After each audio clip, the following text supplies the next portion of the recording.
All right, welcome to the first full week of AIST3610. As always, the place to go is the agenda to see what's happening and what goes on.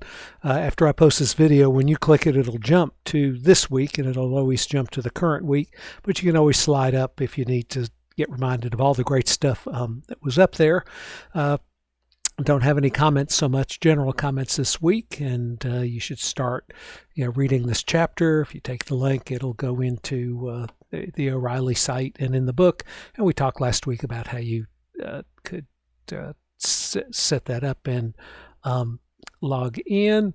One of the things that's part of this tech prac that's coming, the first part says, do a quiz. And so that is going to be, let me come in here as first get it back to 100%.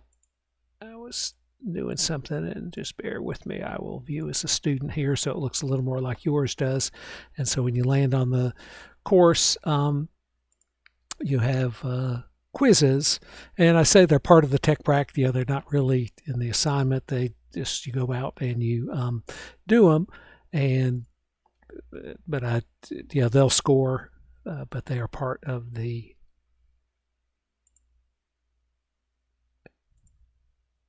thing. There it is. I was looking for the instructions.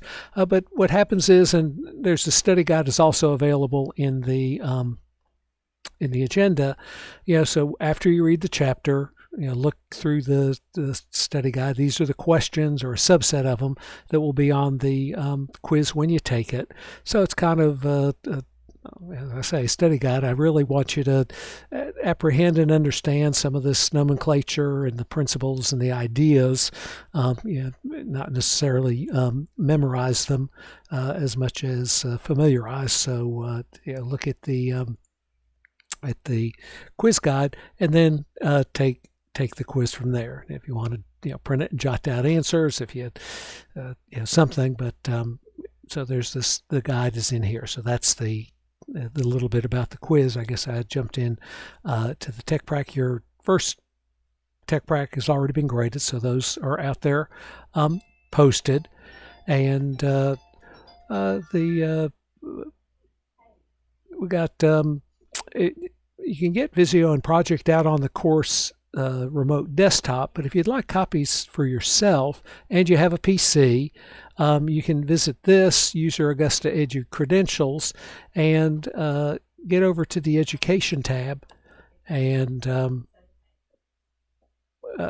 get on the Education tab, use software, and then you can look for, say, Visio.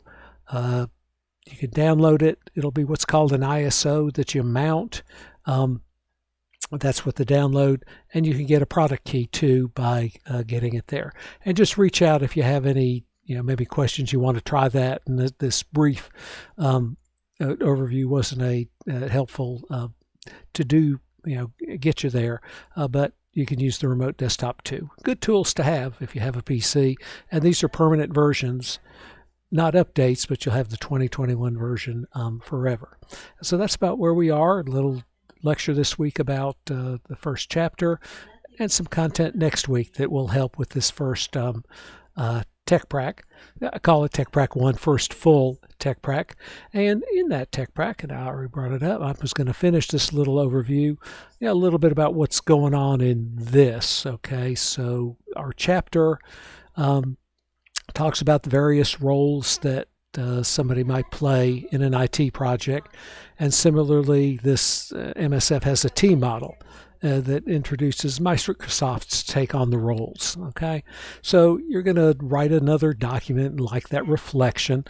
By doing this at least once, you've processed the ideas. And it's important to realize that there are lots of software development frameworks and approaches. A lot of times they're very similar, getting at the same kind of thing. Some of the names are different, and so this is a way in both parts for you to realize that. But so just tell me, teamwork, team model. I think it had 6 kinds of roles. I think there's about 4 or 5 here, and just one line, from out of the book, and then compare. In compares, you maybe think about areas where they agree. find one or two places that, at least two areas, right, where, these, they both have a, verifying role or a risk management role, or something that they have that's similar, right? And then two things that's different. Oh, well, the SA roles in the book say this, and the T model doesn't reflect that, and here's another one where they're different. So just something that says I've kind of thought about it, and they're similar, but maybe there's just some differences, and write that up, and then do the same thing. This is sort of the team structure. The second part is about the the format of the phases, how the project goes, what are the steps, what are the tasks we're going to be doing. So, in one place they say do these 5 things, and in the other they say do these 4 things, and then how are they different? They both have a planning phase, probably, and how are they? That's how they agree. How are they different? Well, I'll leave that to you. The team model emphasizes this more than does the one from the book. So it's really an exercise. I mean, use that good writing that you had. Your presentations this week were good on that reflection. So use that professional wording, but it's really kind of a way to evidence and elevate that you kind of read, understand the material, and can, build your professionalism to realize that there's similarities and differences, and I can live with that, and I can point them out. And then maybe when the time comes, one method would be more useful to you because it does emphasize some aspects that are important to that project. Okay, next week I'll unpack these two. I think they're pretty easy just reading them, but keep in touch with questions or issues. But until I hear from you, it'll be next week. I'll check back in. All right, ta-ta.